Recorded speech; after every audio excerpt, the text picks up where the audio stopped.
Well, Debbie, thank you so much for being with us today. We're very excited for this. I'm so excited to be here today. The State 48 Foundation is just a huge win, and it's finally here, and I'm thrilled to be a part. Well, the best part about this is we were all laughing about your title and just how incredible it is, because you think about corporate partnerships, you think about philanthropy, and yet you have this incredible title in baseball of corporate and community. So talk through how this even came about. Yeah, when I started with the D-backs 12 years ago, it was a brand new position. It was a new position that was created to bring together just sort of the power of advertising. It was early cause marketing. You know, how do you take the power of the brand and great advertisers in the community and merge that with a passion for philanthropy, for giving back and building programs? And so that started 12 years ago. It's been the best 12 years of my life, and State 48 is getting ready to start their own. And I'm thrilled for you guys, and I can't believe it's finally here. It's cool. As a native Phoenician, as a native Arizonan, it's excited to be part of a brand, but I understand you're not even from Arizona and you're making this incredible impact. So talk about your walk and how you came to be just this incredible rock star in our community. Yeah, so I'm a Southwest girl, born and raised. I was born and raised in El Paso. My husband played baseball, and this was our spring training home. So we moved here in 1996. So we've actually lived in Arizona more than we've lived anywhere else. So we consider ourselves native plus, because we love it here, and we feel like family. And that's why State 48 means so much to me, is that this brand was born here, by incredible people that had such a passion and a vision for this community, to see a hometown brand that now has really become a movement. And that's why the foundation is the logical next step. Everyone involved with State 48, incredible people, but everyone is passionate about this community and giving back and good people. Well, the fun part for all of us is we all grew up loving Gonzo. And of course, our collaboration with the Diamondbacks, collaboration with Gonzo and his foundation, you've been a huge part of that. So talk to us a little bit about how, getting partnered with Gonzo is every local baseball fan's dream. And yet here we are at State 48, Gonzo's foundation, and you were a part of building all that with Gonzo. Yeah, when he returned to the D-backs in 2009, I was one of his first stops. And he just said, all I want to do is I want to really give back to the community. So we started Gonzos Foundation, and it initially started out as Going Gonzo for Kids, and over a couple of years really evolved. And his passion is first responders and hometown heroes. And so, of course, he wanted to do a State 48 shirt, and we knew that the team at State 48 would come up with the perfect design. And as a result, we've raised a ton of money for Gonzo's Hometown Heroes. You see the shirts everywhere. They're worn by first responders and firefighters, police officers. Everyone loves the look, the brand, but more importantly, we're making a difference. Absolutely. And we love working with Gonzo. Yes. Everybody loves working with Gonzo. But working at the Diamondbacks, it's more than just Gonzo. It's Derek, it's the foundation, it's the players. How do you manage all of this within being in the front office of a baseball team that has players come and go every year, but making sure that they know while their time in Arizona, they can give back? Yeah, one of the things that works at the Diamondbacks is the Diamondbacks, just like State 48 Foundation, has pillars, and giving back to the community is one of those pillars. But I say all the time that philanthropy is so much more than that. Philanthropy is a quest for excellence and the willingness to do whatever it takes to reach that goal. Very clearly, the entrepreneurial spirit and vision of State 48 is just that, a quest for excellence in the brand, the clothing, the movement. And it aligns very, very well with the Diamondbacks. And that's what's made it so much fun for me. The bigger and better the idea, the more we're willing to do it and put into it. And State 48 is right there. Well, it's been fun because when we do the 5K and you see people out there wearing the Diamondbacks brand with the State 48 hat, but then you see Eduardo Escobar, who comes in our community and just does all these crazy things and wants to wear the shirt during batting practice. And you look at all these players from different walks of life. They're just so passionate about being a part of Arizona and being a Diamondback.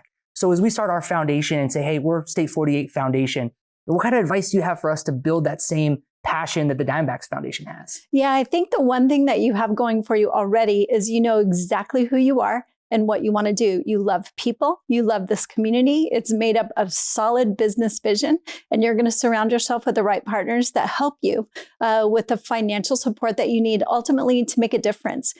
Fueling the entrepreneurial spirit in Arizona is a brilliant, brilliant, brilliant vision. And I'm so excited about that because with ASU here, with all the community colleges, with young people, with a real movement in the Latino community, there are going to be so many opportunities for kids to build businesses for themselves. And for State 48 to take on that opportunity to fund those and inspire that vision and keep that moving forward is one of the coolest things. Immediately when I heard about it, I was like, that is genius. Would love to support you guys and be part of it. Well, we're going to pivot here. With your incredible background of giving, the hardest part about starting a foundation is the ask. What kind of advice do you have in making the ask, but more even cooler, is talk about one of the most crazy, like the craziest ask you've ever made. Yeah, so I actually am not good at making the ask either. I'm a storyteller. Okay. So what I've spent my whole career doing is telling stories about things that I'm passionate about. If I sat down and told you about a little league that was struggling and how great these kids are and they just want to play ball and all they need is baseball gloves, it's very easy to flip it and say, is there any chance I could count on you to help me find 50 baseball gloves? How do you say no to that? When you're State 48 and you want to go out into the community and help young people create small businesses very similar to what State 48 did. And then you look at the type of people that we have here that are graduating from college that are so ambitious that really want to make the world a better place. How is anyone going to say no to that? So it's all about the storytelling and it's about capturing and sharing the vision of what you have for the foundation. You guys are going to be just fine. Well, we're excited. And when you think about some of the cool prizes we have tonight with Gonzo and some other things that we've got going out here in the silent auction, it's fun asking people like, hey, how do you want to get involved? Do you have any cool ideas of ways in which we can do some cool silent auction items? Yeah, so there are people who love to just straight write checks. You know, they love to just give money, but so many people love to give back in engaging ways. So it's the more creative you can be with celebrities, pulling groups together. It's new things that you can do. People love to have small parties with wine. People are really willing to pitch in money to do a lot of different things to make money. A trip to the zoo can be even more special when you add just a little sizzle to it. You do dinner before, add a limo and let the kids dress up and make it special. It's how do you create magical slumber parties that are a little different with tents and special, s'mores. And it's just creative things that you can do to create experiences and memories. I say it all the time, less stuff, more experiences and memories, and you're halfway there. Well, all that is incredible. And we know we're going to be on our way together. But in a year full of the pivot, talk to us about how the Diamondbacks Foundation has had to pivot this year, and yet you're still going to find incredible ways to give back. Yeah, so our two largest fundraisers this year went away. Because of the COVID, situation. And so we had to get really creative. We've done things virtual that we never did before. Our D-backs Race Against Cancer was virtual. We did a socially distanced golf tournament. And that's always a tough one to pull off, especially when it involves a little bit of Budweiser. Yeah. But we were able to do that very successfully as well. And when you find passionate people, people will find a way.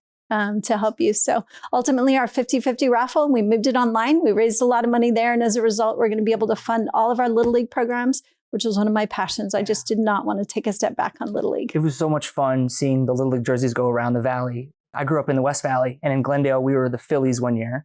And then in Maryvale, we were the Marlins. And that was when like Dontrell Willis was on the Marlins. So I was pumped to wear my Marlins jersey. But yet here, we didn't have the Diamondbacks at the time. It's a little older than 98. But you see kids today being so proud to wear the purple and teal and learning about the heritage. And you talk about a brand that 22, 23 years old, so it's still evolving. But when you look at State 48, full of years of Arizona history, and yet as a brand, we're still in the infancy stages. How are the Diamondbacks pivoting around the idea of telling the story of the 90s and then the 2000s, but now it's the future Diamondbacks? You're right. So we're actually just beginning our third generation of fans, if you think about it. And there's really a strange measurement in how baseball, football, other teams measure fandom. And that is, believe it or not, fans that are willing to get tattoos.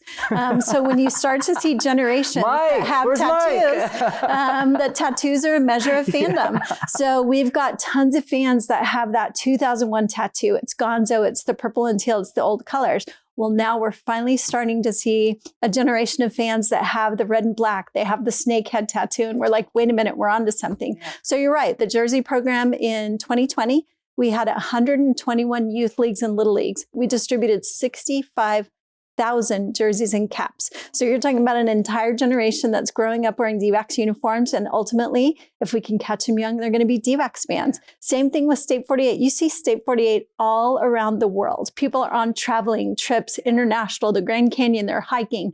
People take great pride in showing off their State 48 swag, wearing their stuff, sending it back, posting, tagging. I'm like, this is phenomenal. I love seeing those photos. It's something we're also proud of, traveling with our State 48 gear. There's nothing like being at the Grand Canyon and be like, State 48, State 48. It's friendship. Friendship comes, you see the brand, you're like, in France, no way, State 48, love it. That's like being at the grocery store wearing a Diamondback shirt like tonight. And then they're saying, hey, did you see the trade? It's just that pride. I know, it's a movement. Yeah. Well, how can people get involved with the foundation? Are there really cool? I know we're socially distant this year, but are there ways to give? We always talk about it, time, talents, and treasures. Yes. How can we support the foundation? Yeah, dbox.com/community. I mean, we're always doing fun things like selling mystery ball. We're actually doing all sorts of fun sales during the holidays this year for some autographed baseballs, things that we have left. So if you're looking for a last minute gift, you know, we've got that. But I tell you, come in and shop State 48 too. Awesome. Nothing better than a bunch of stocking stuffers under the tree from our friends here at State 48. Well, thank you so much for being a part of this. We're really excited to work with you moving forward. Yeah, so excited for you guys too. Thank you.